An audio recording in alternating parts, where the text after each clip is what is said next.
Zombie phlitis, a bioweapon that triggered the first man-made mass extinction. Unlike Spanish flu or bubonic plague, this potent strain of virus infected not just the humans, but also the entire spectrum of flora and fauna. It all began in the mid-21st century, when a virus was engineered by rogue scientists funded by the elite few across the world. These scientists designed elaborate experiments to study the behavior of the virus, and this required a large number of subjects for carrying out illegal human trials. The individuals who went against the establishments were often abducted and made the subjects of these highly secretive and illegal experiments. In time, these abductions became a global phenomenon. When infected, the virus would target the cerebrum, inhibiting the free will of the subject. This would transform the infected into docile and harmless followers. Scientists affectionately called these transformed subjects baka. These bakas could still be domesticated and put to work as slaves who could never ever question or revolt against their masters. Unaware of all this, the common man was getting increasingly disgusted with the endemic power disparity and corruption. Riots broke out on a global scale, and the civilization appeared to be on the brink of destruction, giving way to total anarchy.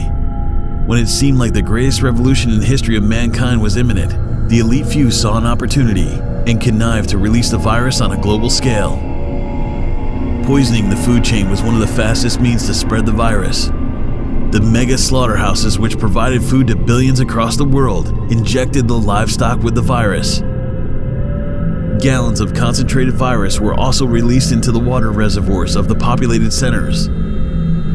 Cargo planes released massive amounts of virus into the air, infecting large sections of population. The effect was evident.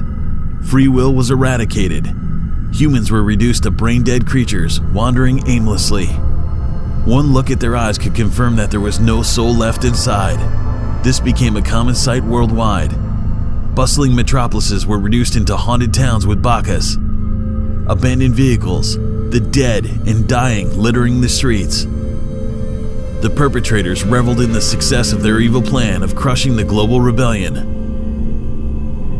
But nature had its own plan brewing amongst all this chaos.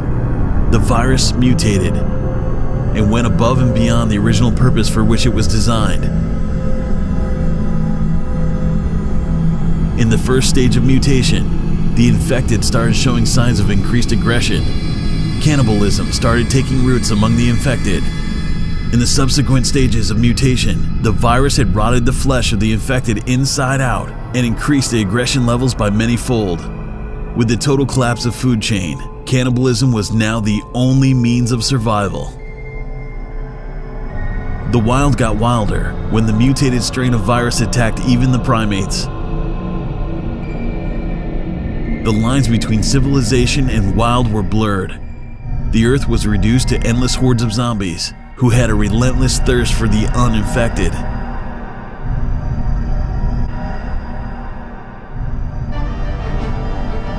I am Shakti, and I am able to bring you this story because I am one of the very few people on Earth who is immune to the virus. I'm sure I'm not the only survivor. Eventually, others like me could unite to tackle this unsurmountable problem head on. But for now, it's just me, doing what I can to keep the hordes of undead in check.